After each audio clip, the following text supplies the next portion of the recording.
Better বিয়ে হোক বেটির বিয়ে হোক, আমাদের সমাজে নবীকে ভালোবাসি, নবীকে ফলো করি, মুখে দাবি করে বেটার বিয়ে দেওয়ার জন্য ভোজের টাকা নাই, বেটির বিয়েতে খরচের জন্য ভোজের টাকা নাই, এই জন্যই লনে টাকা নি, সুদে টাকা নি, বন্ধন লোন নিয়ে থাকি, লোনের উপরে টাকা নিয়ে বিবাহের ভোজ করা সম্পূর্ণভাবে শরীয়তের আইনে হারাম।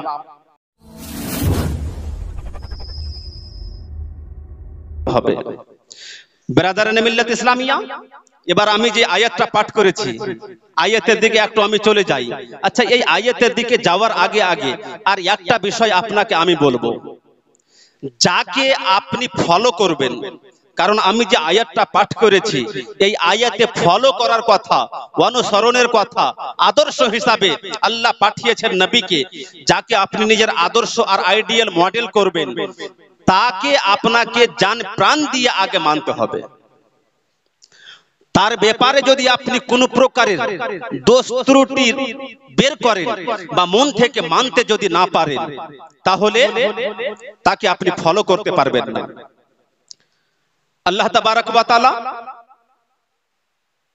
আমাদের আপনাদেরকে ফলো করার কথাটা বলেছেন, লাকাদ কানা লাকুম ফি রাসূলিল্লাহি উসওয়াতুন হাসানাহ। আল্লাহ বলছেন, আমি আল্লাহ তোমাদের জন্য প্যারা হাবিব মুহাম্মদুর রাসূলুল্লাহর জীবনটাকে আদর্শ আর নমুনা হিসাবে পাঠিয়ে দিয়েছি তোমাদের জন্য। ওয়াতয়ব, শিখতে যদি হয় নবী মুহাম্মদুর রাসূলুল্লাহর কাছ থেকে শিখতে হবে, আদর্শ যদি নিতে হয় নবীর কাছ থেকে নিতে হবে, ফলো যদি করতে হয় নবীকে ফলো করতে হবে। যদি আমরা নবীর আদর্শে আদর্শিত হয়ে যাই, নবীকে যদি ফলো করতে পারি, আমাদের সমাজ থেকে অন্যায় দূরীভূত হবে, কুসংস্কার দূরীভূত হবে, আমাদের সমাজ ইসলামিক সমাজ হয়ে যাবে। প্রত্যেক মুহূর্তে ড্যাগে ড্যাগে আমি আপনি নবীকে যদি ফলো করতে পারি, তাহলে এখানেও সফল ওখানেও সফল। আর নবীকে বাদ দিয়ে অন্য কাউকে যদি আমরা আইডিয়াল করি, নিজের মডেল করি, এখানেও ধ্বংস ওখানেও ধ্বংস হতে হবে। আমাদের যে সমাজ, আপনি একটু লক্ষ্য করবেন, মানুষের চলাফেরা দেখবেন, ওর কাপড় দেখবেন, ওর লেবাস দেখবেন, ওঠা বসা দেখবেন, জিজ্ঞাসা করবেন এটা কোথায় থেকে এই আদর্শটা পেয়েছো, তো ও নবীর নাম না নিয়ে দুনিয়াওয়ালার নাম নিবে। দুনিয়াওয়ালার নাম নিবে কেমন করে?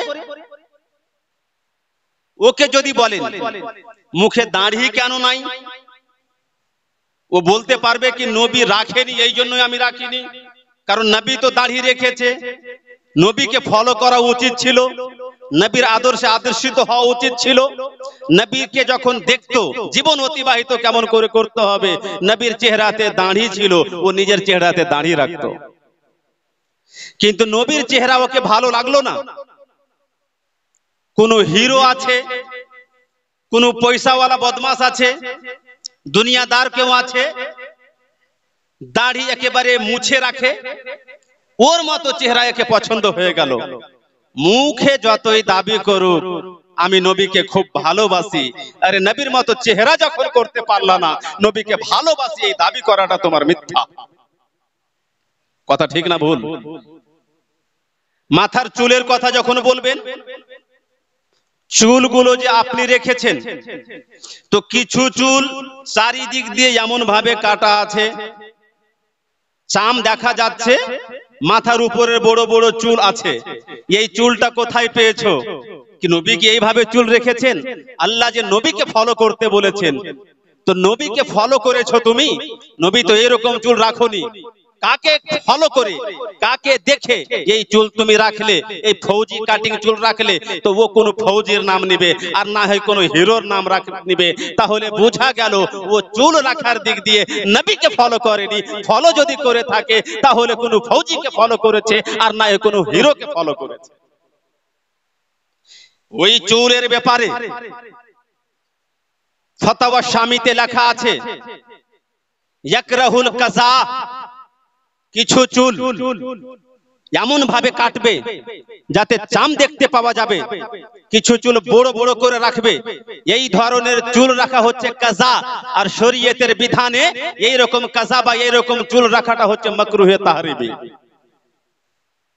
অতএব যেই সমস্ত যুবক 18 থেকে 24 বছর আর 24 থেকে 34 বছরের যেই সমস্ত যুবক আছে যাদের চুল এইভাবে কাটা আছে, যেই চুলটা টিকটকাররা রাখে, যেই চুল কোন হিরোতে রাখে, যেই চুল কোন ফৌজতে রাখে, যেই চুলের সিস্টেম হলো এমন ভাবে কেটে ছোট করবে কিছু অংশ যাতে চাম দেখা যায়, আর কিছু অংশের চুল বড় বড় করে রাখবে।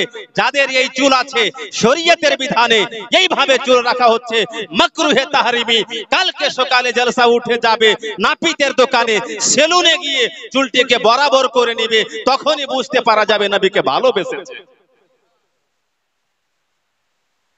এই চুল শরীয়তে এইভাবে রাখা যাবে না।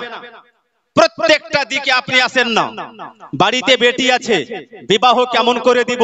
বিবাহ যদি দিতে হয়, আল্লাহ যখন আমার নবীকে নমুনা করে পাঠিয়েছেন, আদর্শ করে পাঠিয়েছেন, ফলো নবীকে করতে হবে, তো নবী নিজের বেটি ফাতেমার বিয়ে কেমন করে দিয়েছেন ওখান থেকে দেখতে হবে।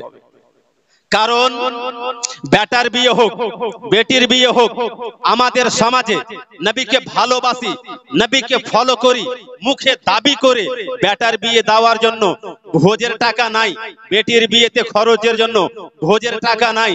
এই জন্যই লনে টাকা নি, সুদে টাকা নি, বন্ধন লন নিয়ে থাকি, লনের উপরে টাকা নিয়ে বিবাহের ভোজ করা সম্পূর্ণভাবে শরীয়তের আইনে হারাম। সমাজে হয় কি হয় না? তাহলে আমরা বেটার বিয়ে দেওয়ার জন্য সুদ নেওয়া বৈধ যদি হতো তাহলে আমরা নিতাম, বৈধ নাই, নিতে পারবো না। অথচ বৈধ নাই যেই কাজটা, আমরা ওই কাজটা কেন করলাম? আমরা নিজের বিয়েতে চেয়েছি বেটির বিয়ে খুব বড় ভোজ করে দিব, যেন সমাজে সুনাম হয় যে অমুক ব্যক্তি বেটা বেটির বিয়ে দিয়েছে, ভোজ খুব বড় লাগিয়েছে। আমরা এই শিক্ষাটা কোথা থেকে শিখলাম? আমরা যদি শিখে থাকি তাহলে কোনো পয়সাওয়ালার কাছ থেকে শিখেছি, যদি আদর্শটা নিয়ে থাকি কোনো দুনিয়াওয়ালার কাছ থেকে আদর্শটা নিয়েছি। এই আদর্শ যদি আমরা নিয়ে থাকি কোনো মাস্টারের কাছ থেকে, কোনো ডাক্তারের কাছ থেকে, ডাক্তার মাস্টারকে আল্লাহ দিয়েছে, ও খরচ করে দিয়েছে, ওকে দেখে দেখা দেখি আমি খরচ করতে পারি না, তো আমি সুদে টাকা নিতে গেলাম। আমাদের উচিত ছিল, আমাদের জন্য আল্লাহ তাবারাক ওয়া তাআলা ডাক্তার মাস্টার ধনী ব্যক্তিকে আদর্শ করেননি, আদর্শ করেছেন আমার নবীর জীবনকে। আমার নবী নিজের বেটির বিয়ে কেমন করে ভোজ লাগিয়ে দিয়েছেন, ওখান থেকে যদি শিখতাম, ওইভাবে বেটির বিয়ে যদি দিতাম, তাহলে সুদে টাকা নিতে হতো না, বন্ধন লোনের টাকা নিয়ে বিবাহ দিতে হতো না। কথাটা বুঝতে মনে হচ্ছে অসুবিধা হচ্ছে? তো আপনি জীবনের প্রত্যেকটা মুহূর্তে আমার নবীর কাছ থেকে শিক্ষাগুলো নেবেন।